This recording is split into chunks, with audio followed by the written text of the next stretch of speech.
वेदाहमेतं पुरुषं महान्तम् आदित्यवर्णं तमसः परस्तात् तमेव विदित्वाति मृत्युमेति नान्यः पंथ विद्यते अयनाय।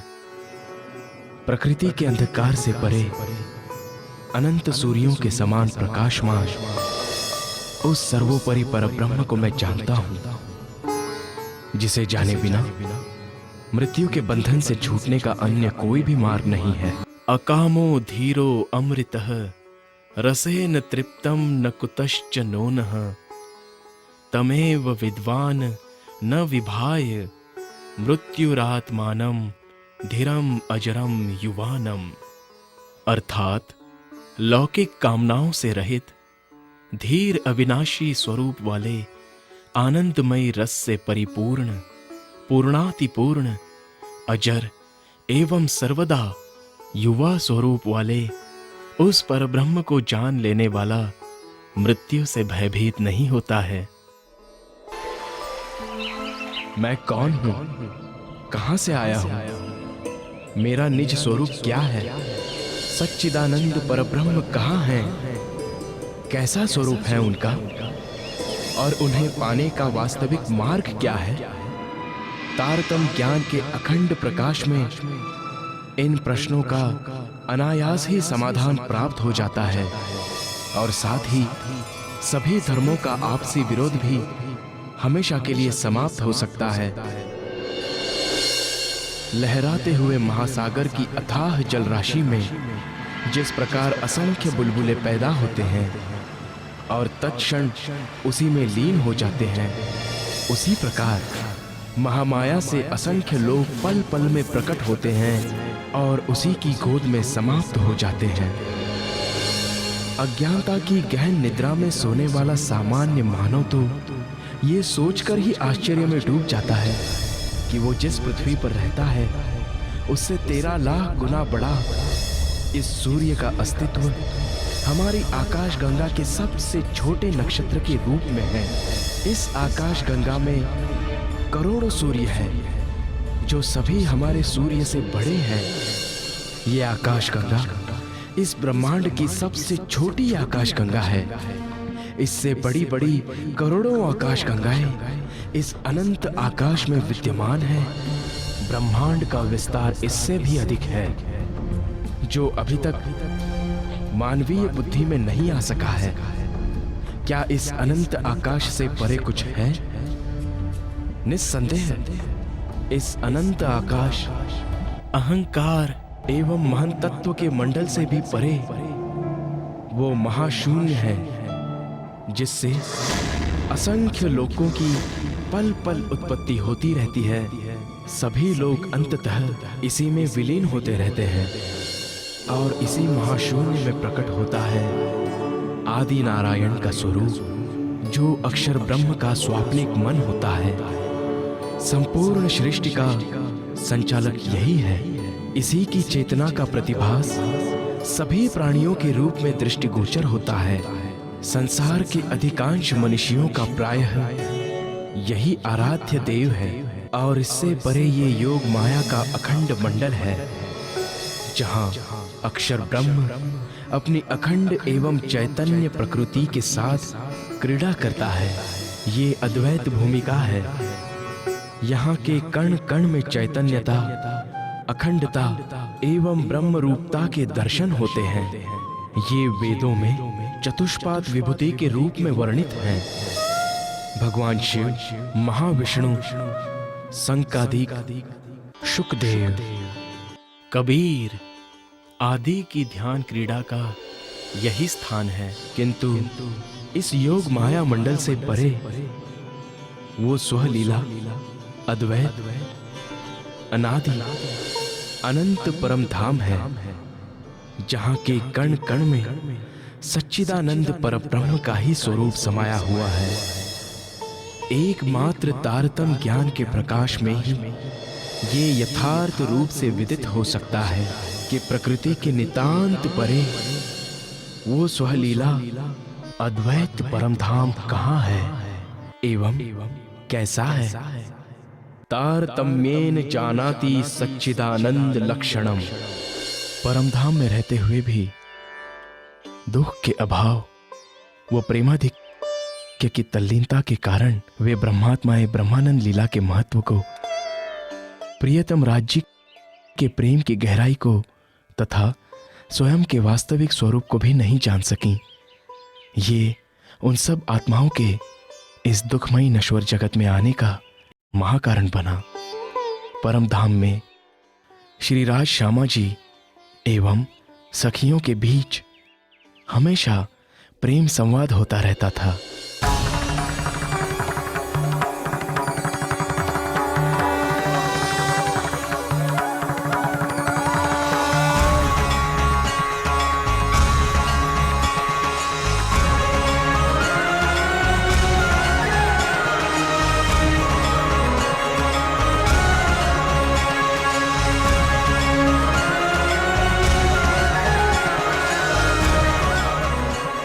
प्रियतम प्राणनाथ, हम आपसे एवं श्यामा जी से बहुत ही ज्यादा प्रेम करते हैं। हमारा प्रेम सबसे अधिक है। नहीं सखियों, वास्तव में राजी से एवं सखियों से सबसे ज्यादा प्यार तो मैं ही करती हूँ।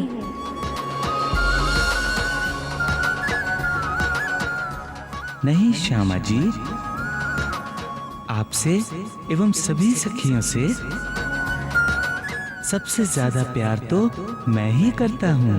क्योंकि स्वलीला अद्वैत परम धाम की दिव्य भूमिका में सभी का प्रेम बराबर ही रहता है, अर्थात सभी एक दूसरे से समान रूप से बहुत ही ज्यादा प्यार करते हैं एवं एक दूसरे को रिझाते व आनंदित करते रहते हैं।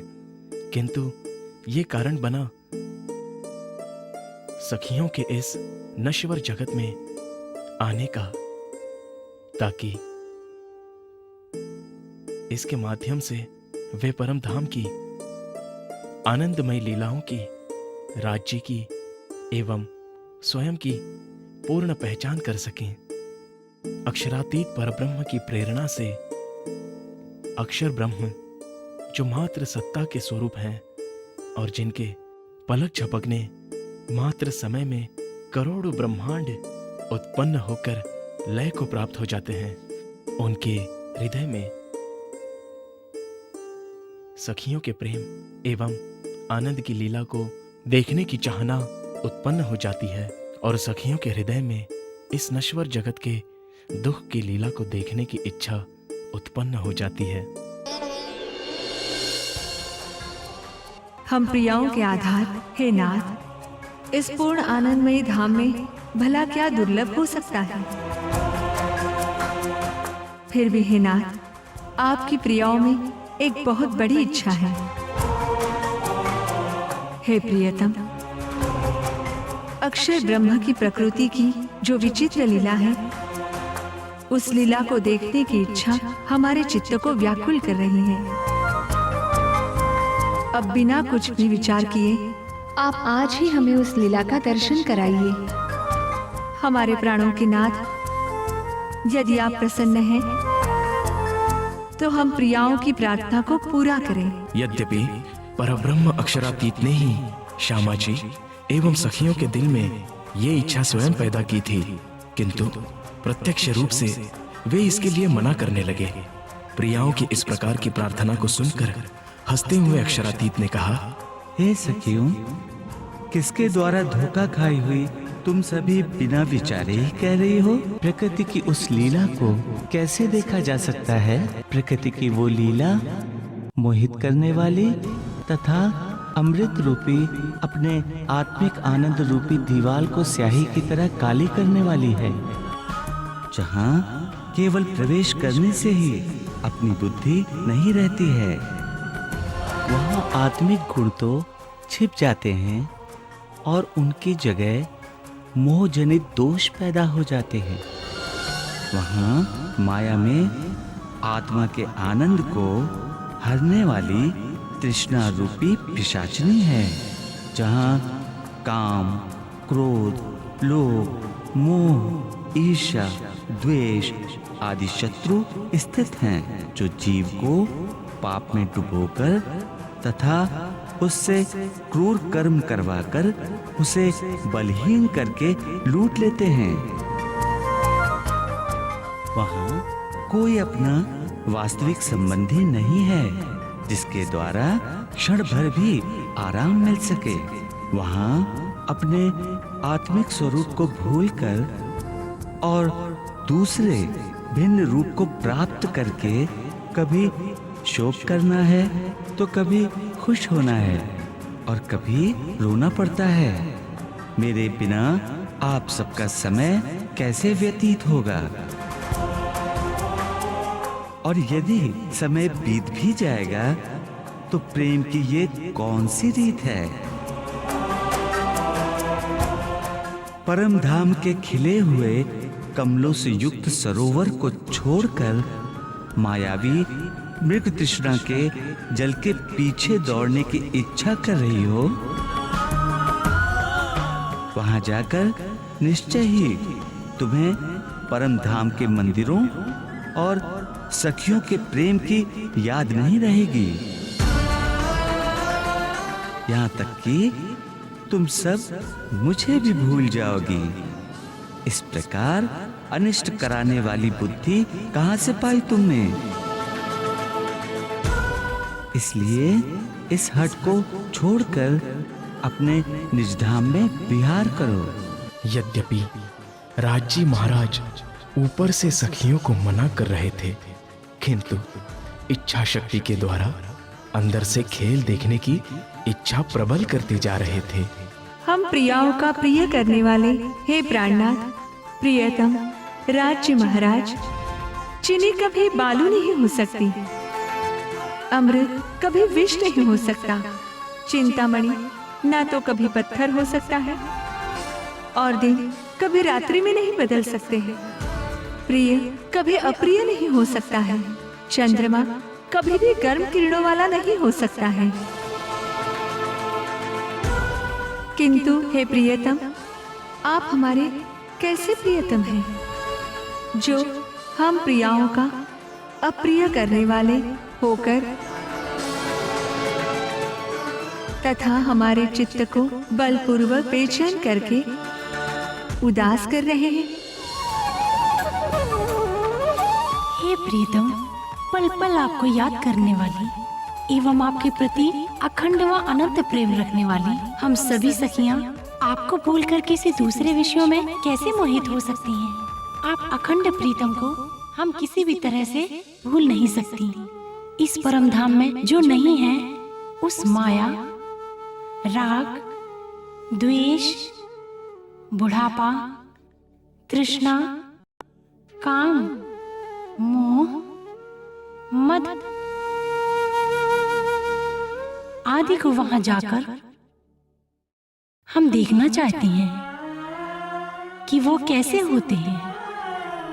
आप जो इतना हमें डर दिखा रहे हैं, क्या आप हमें यही परम धाम में बैठे बैठे वह खेल दिखाएंगे या परम धाम से कहीं दूर भेजकर वो खेल दिखाएंगे? प्रिय सखियों, तुम्हें परम धाम से बाहर कहीं नहीं जाना है। तुम सब परम धाम में ही मेरे चरणों में बैठे बैठे ही वह स्वाप्निक जगत की लीला देखोगी।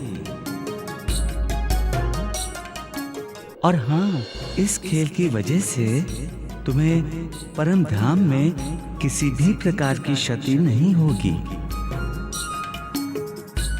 ना ही तुम्हारा इश्क तुमसे छूटेगा और ना ही हमारा आत्मिक संबंध छूट सकता है। किंतु उस लीला में तुम सब जाकर अलग अलग घर परिवार बनाकर बैठ जाओगी और उन झूठे स्वार्थी संबंधियों से ही दिल लगाओगी। वहां की नश्वर वस्तुओं की चाहना करोगी। वहां काल रूपी सर्प हैं जो किसी को भी नहीं छोड़ता। वहां एक मेरी पहचान कराने वाला कोई नहीं मिलेगा। बल्कि वहाँ लोगों के अनेकों इष्ट परमात्मा होंगे। सांसारिक चाहनाओं के वशीभूत होकर वे उनकी भक्ति करेंगे। वहाँ जाकर तुम सब भी वैसे ही हो जाओगी। जब आप अपने चरणों में ही बिठाकर खेल दिखाएंगे तो फिर डरने की क्या बात है। माया हमारा कुछ भी नहीं बिगाड़ सकती। चाहो तो आप हमें 100 बार आजमा कर देख लेना।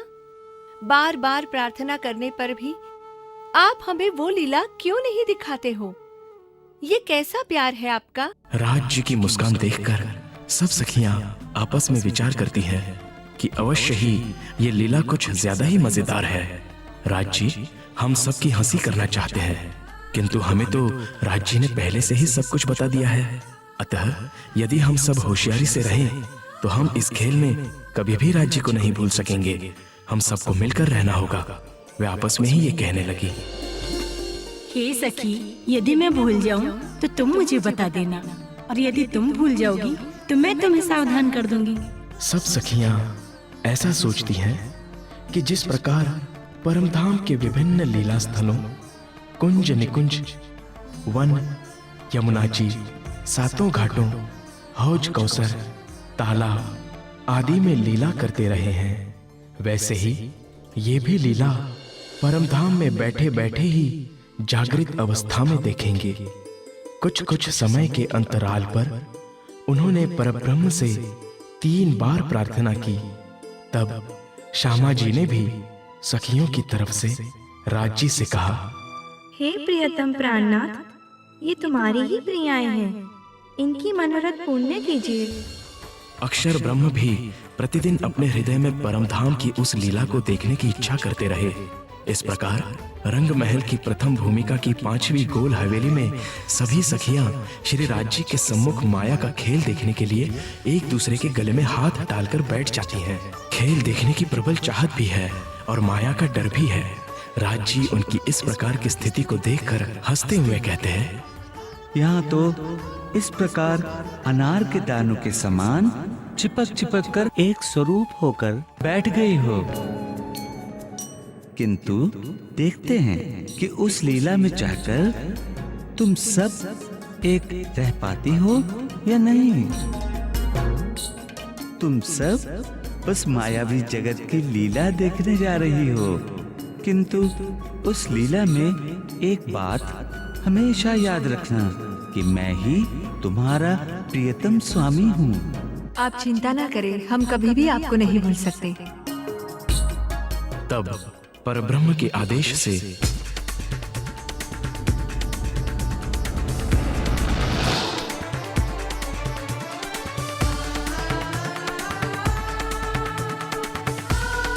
अक्षर ब्रह्म के हृदय में सुमंगला शक्ति प्रकट होती है।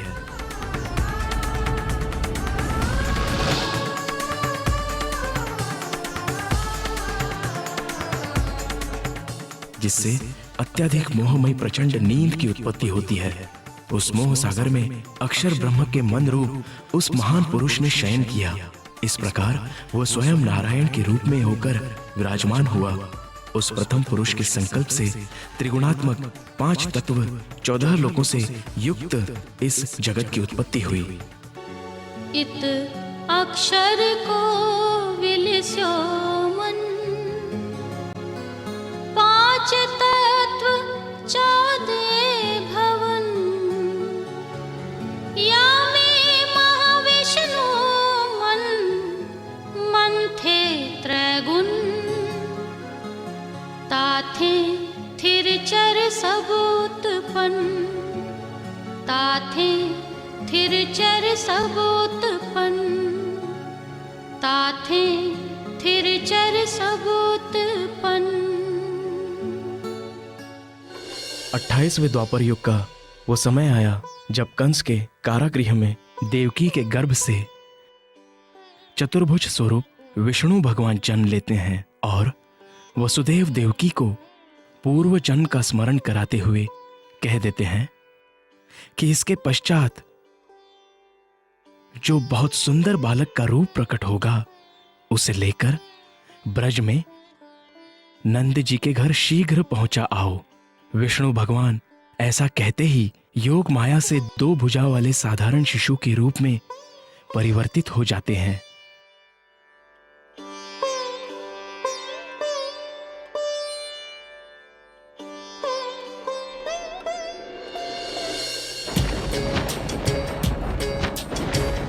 आज स्वयं ही खुल गए कारागृह के द्वार। कृष्ण को ले वसुदेव जी चले हैं जमुना पार। छत्र बने हैं शेष जी वर्षा मूसलाधार। नंद भवन जसुमती निकट सोहे नंद कुमार। सोहे नंद कुमार। नंद बाबा के घर में आते ही उस बालक के तन में अक्षर ब्रह्म की चित्त वृत्ति अक्षरातीत के आवेश के साथ प्रवेश करती है।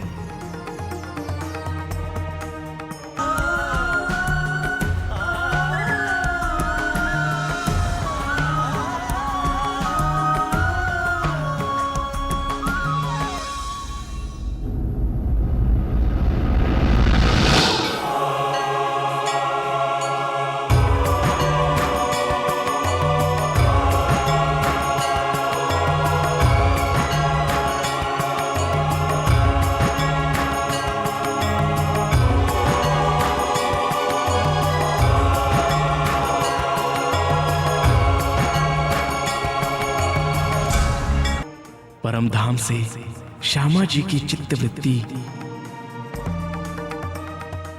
राधिका जी के तन में एवं ब्रह्म प्रियाओं की चित्तवृत्ति गोपियों के तनों में प्रवेश करती है।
वर्ष 52 दिन तक ब्रिज मंडल में अनेक प्रकार की प्रेममयी लीलाएं करने के पश्चात हम आत्माएं बेहद मंडल में योग माया द्वारा रचित नए दिव्य वृंदावन में गए। योग माया का नया दिव्य तन धारण किया तथा धनी ने भी बांके बिहारी जी का नया ईश्वर तन धारण किया। वहां की धरती, वृक्ष, यमुना, पशु पक्षी आदि सब नए थे। वहां हमने विरह एवं विलास दोनों प्रकार का अनुभव किया।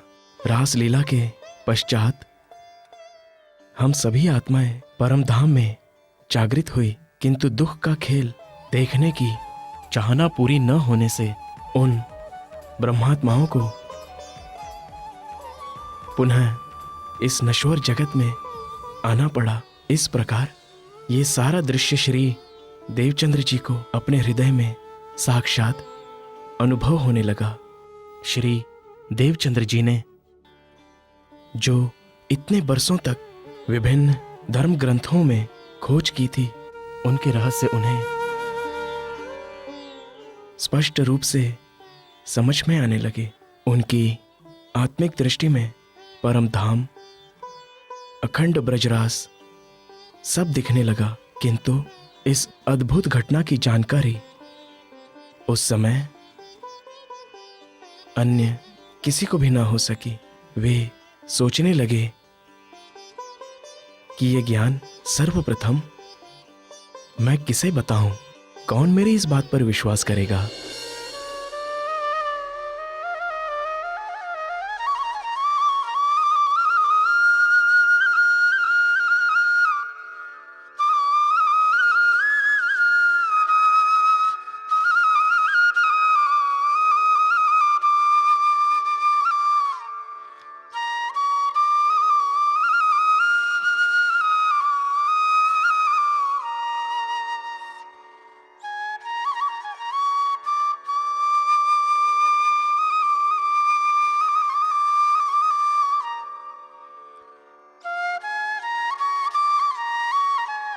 देवचंद्र जी, देवचंद्र जी,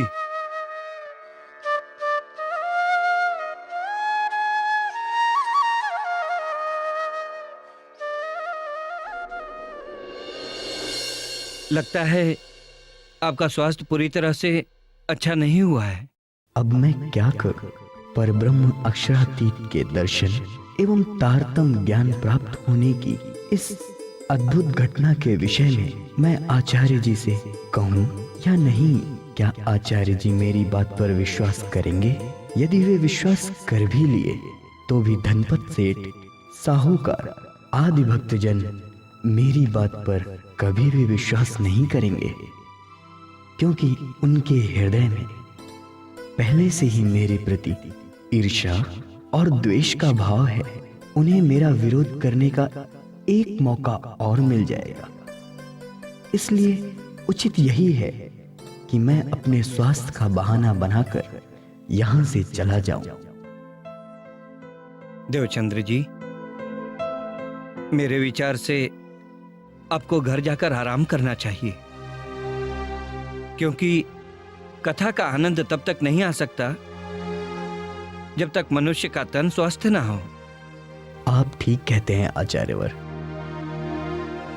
मुझे घर जाकर तब तक आराम करना चाहिए जब तक मैं पूरी तरह से स्वस्थ ना हो जाऊं। अच्छा, अब मुझे आज्ञा दीजिए।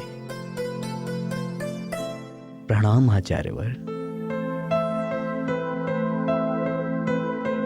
प्रणाम।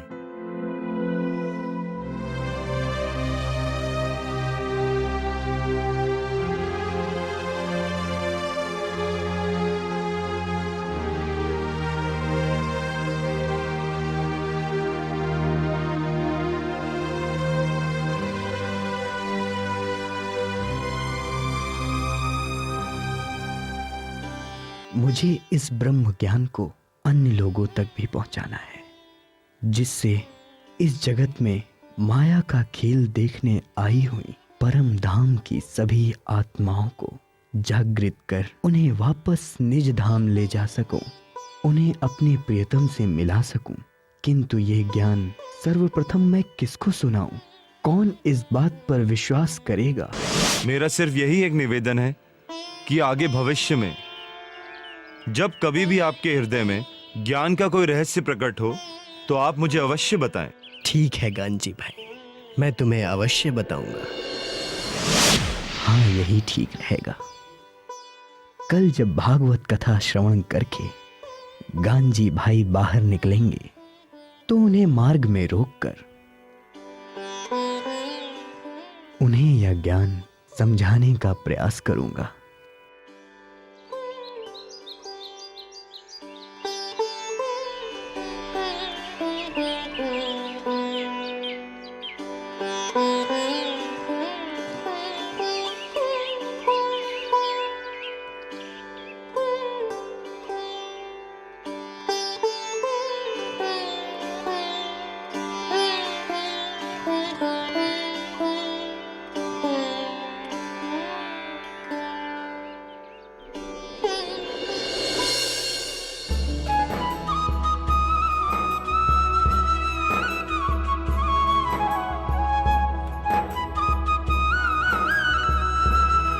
ये क्या? गांजी भाई के तन में तो परम धाम के धनबाई की आत्मा है।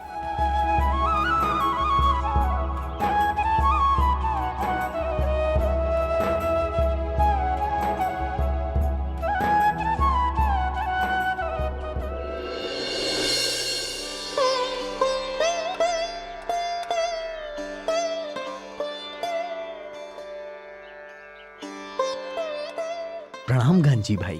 प्रणाम देवचंद्र जी। कैसे हैं आप? आज आप चर्चा में नहीं आए? कुछ कारणवश नहीं आ सका, परंतु अभी मैं आपसे कुछ ज्ञान चर्चा करना चाहता था, यदि आपके पास समय हो तो। हाँ हाँ, क्यों नहीं। इसके लिए तो मैंने पहले ही आपसे कहा था कि आपके हृदय में भागवत संबंधित कोई भी रहस्य प्रकट हो तो आप मुझसे अवश्य बताइए। कांजी भट्ट जी की कथा के अनुसार 5 तत्व, 3 गुण व 14 लोकों का महाप्रलय में नाश हो जाता है, किंतु साथ ही वो ये भी कहते हैं कि ब्रज एवं रास की लीला अखंड है और अनंत काल तक होती रहेगी। ये बात तो सत्य है, किंतु आप कहना क्या चाहते हैं? मैं कहना ये चाहता हूं कि ये सब लीलाएं कहां हो रही हैं, इस 14 लोकों के ब्रह्मांड से परे या इनके अंदर? ये तो बड़ा ही रहस्यमय प्रश्न है, मैंने तो इनके बारे में कभी सोचा ही नहीं।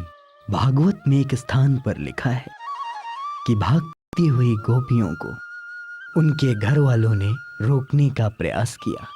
फिर लिखा है कि गोपियां अपना त्रिगुणात्मक शरीर छोड़कर कृष्ण जी से मिली। फिर एक जगह यह भी लिखा है कि प्रातः उनके पतियों ने उन्हें अपने साथ सोते हुए पाया। ये सभी बातें कैसे संभव हैं? जब गोपियां घर से भागी तो उन्हें खोजने कोई क्यों नहीं निकला? फिर जब रासलीला अखंड रूप से चल रही थी तो रासलीला के पश्चात यहाँ घरों से कौन से कृष्ण जी और गोपियां उठी? ये तो बहुत ही रहस्यमय अलौकिक ज्ञान की बातें हैं। भट्ट जी से कथा तो हम दोनों ही सुनते थे, किंतु मेरे दिल में तो ये विचार कभी नहीं आए, ना ही कांजी भट्ट ने कभी बताया। तो आपको ऐसा अलौकिक ज्ञान कहां से प्राप्त हुआ? गांजी भाई इस ब्रह्म ज्ञान को सुनने के अधिकारी हैं। ये मेरी बातों को समझ रहे हैं, अतः इन्हें अब भागवत से भी आगे का ज्ञान सुनाना चाहिए। गांजी भाई, आप मेरी बातों को ध्यान से सुनते जाइए। ये सारा हद का ब्रह्मांड क्षर है। इसके नियामक आदि नारायण है, जो अक्षर ब्रह्म के मन के स्वाप्निक स्वरूप है। समस्त जीव इनके ही अंश रूप हैं। इससे परे अक्षर का वो बेहद मंडल है जहां पर वह व्रज एवं रास की लीला आज भी अखंड है। इससे भी परे अक्षरातीत का वह दिव्य परम धाम है जहां पर परब्रह्म व उनकी आत्माओं का दिव्य स्वरूप है। वहां के कण कण में प्रेम, आनंद और परब्रह्म का असीम सौंदर्य लीला कर रहा है। उन्हीं परब्रह्म एवं उनकी आत्माओं ने आकर व्रज एवं रास लीला में कृष्ण एवं गोपियों के रूप में लीला की थी। अरे बहन, ये लोग कब से यहाँ इसी स्थिति में खड़े होकर बातें कर रहे हैं? न जाने कौन सी आवश्यक बात है जो इन्हें समय का भान ही नहीं है। मेरे विचार से इन्हें इस बात का भान कराना होगा, वरना ये पता नहीं कितनी देर यहाँ खड़े रहेंगे। आओ चलकर इनसे कहीं।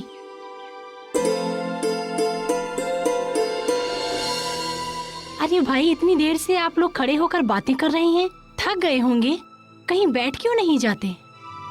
इस तरह का अलौकिक ब्रह्म ज्ञान तो मैंने पहले कभी नहीं सुना था। कृपया आप मुझे ये बताएं कि आपको ये ब्रह्म ज्ञान कहां से प्राप्त हुआ? मुझे तो लगता है कि आपको कोई ना कोई बड़ी आध्यात्मिक उपलब्धि अवश्य ही हुई है। हाँ गांजी भाई, तुम विश्वास कर रहे हो, इसलिए मैं तुम्हें बता रहा हूँ। ये बात मैंने अब तक कांजी भट्ट जी को भी नहीं बताई है। कल जब मैं भागवत का श्रवण कर रहा था, तब मुझे उस प्रियतम परब्रह्म ने साक्षात दर्शन दिए, मुझे अपनी, मेरे निज घर तथा मेरे आत्म स्वरूप की पहचान कराई। फिर आवेश स्वरूप से मेरे हृदय धाम में वो विराजमान हो गए। अब मेरे अंदर बैठकर वे ही सारा ज्ञान समझा रहे हैं।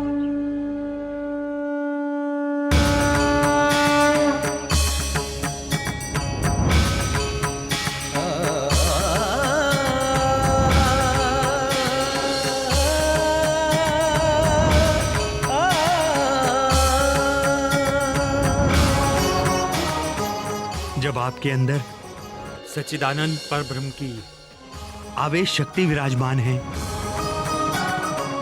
तो मेरे लिए आपका स्वरूप भी प्रियतम परब्रह्म के समान है। क्योंकि अग्नि में तपने के बाद लोहा भी तो अग्नि का स्वरूप बन जाता है।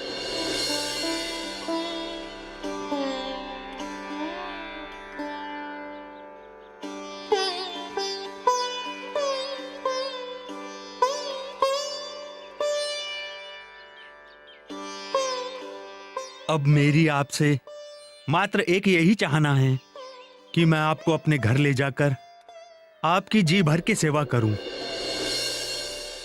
और अपना जीवन सफल करूं। वहीं रहकर आप ब्रह्म ज्ञान का अमृत सभी को पिलाइए। बस यही प्रार्थना है। जब समझाई पार की बान, तब धनी की भाई पहचान। अपने घर लिए बुलाए, सेवा करी बहुत चित ल्याए, सेवा करी बहुत चित ल्याए। हे गांजी भाई, इस मायावी जगत में आई हुई सभी ब्रह्म आत्माओं को खोजना है, उन्हें जगाकर अपने निज धाम चलना है। हे धान के धनी, आप सत्य कह रहे हैं, किंतु चारों तरफ संसार में कलयुग का प्रभाव दिख रहा है। सभी मनुष्य सांसारिक चाहनाओं एवं चिंताओं से ग्रस्त हैं। कमाने और खाने में ही उनका सारा जीवन समाप्त हो रहा है। आत्मज्ञान की जिज्ञासा किसी के भी हृदय में नहीं है। ब्रह्म ज्ञान की ये गहनतम रहस्यमयी बातें कौन सुनेगा, कौन समझेगा और कौन मानेगा? आखिरकार ब्रह्मात्माओं ने भी तो यही त्रिगुणात्मक शरीर धारण किया है। तुम उसकी चिंता ना करो गांजी भाई, क्योंकि इसकी व्यवस्था भी धाम के धनी ने कर ली है। चूंकि दुनिया चमत्कारों को ही सत्य मानती है, इसलिए यहाँ कई तरह के चमत्कारी लीलाएं होंगी।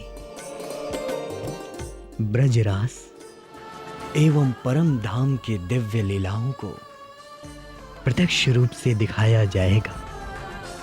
उन चमत्कारिक लीलाओं की बातें सुनकर यहां सभी आत्माएं आएंगी। फिर मैं उन्हें तारतम ज्ञान सुनाऊंगा।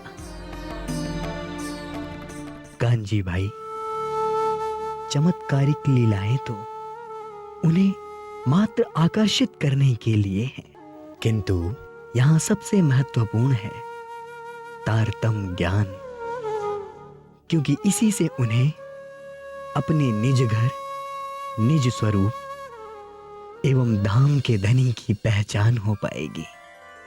आप धन्य हैं सद्गुरु महाराज। आपके चरणों में मेरा कोटि कोटि प्रणाम।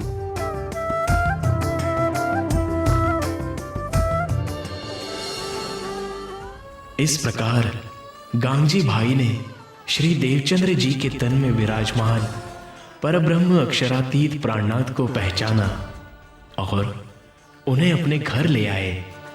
धीरे धीरे अनेकों श्री देवचंद्र जी के सानिध्य में आने लगे और तारतम ज्ञान ग्रहण करके अपने आत्म स्वरूप की तथा आत्मा के प्रियतम परब्रह्म की पहचान करने लगे। इसी सिलसिले में भोजनगर के हरिदास महाराज जी ने भी उनके तन में विराजमान धामधनी को पहचाना और उनसे तारतम ज्ञान ग्रहण किया। इस बीच संवत 1675 कृष्ण पक्ष में अश्विन मास की 14 प्रातः 9 बजे दिन रविवार को नौतनपुरी के दीवान केशव ठक्कर के यहाँ मारू को मिले वरदान स्वरूप श्री मिहिरराज ने जन्म ले लिया था।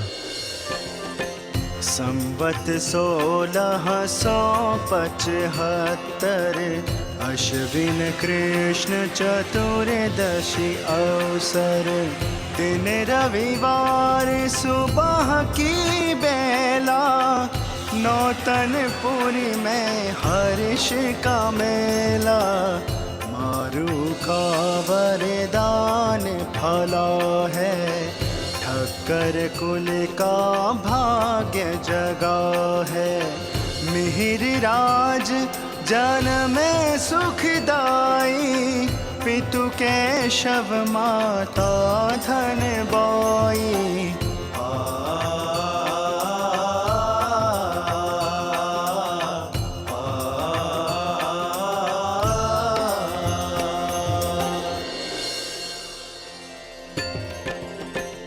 मात पिता तन मन धन बारे बाल रूप की लीला निहारे डगमग डगमग पाँव उठाए ठुमक ठुमक आंगन में धाए बालक की हर छवि मन हारी पितु की पीठ पे करे सवारी ज्यों ज्यों आयु बढ़े हैं आगे भक्ति भावना मन में जागे।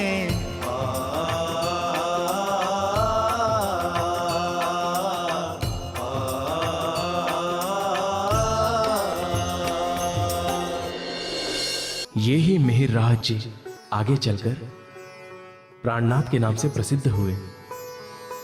जब उनके तन में पर ब्रह्म की शक्ति प्रवेश करती है। अब मैं आपको उस समय में ले जा रहा हूं जब परम धाम से आई हुई इन दोनों आत्माओं के मिलन की शुभ भूमिका बन रही थी।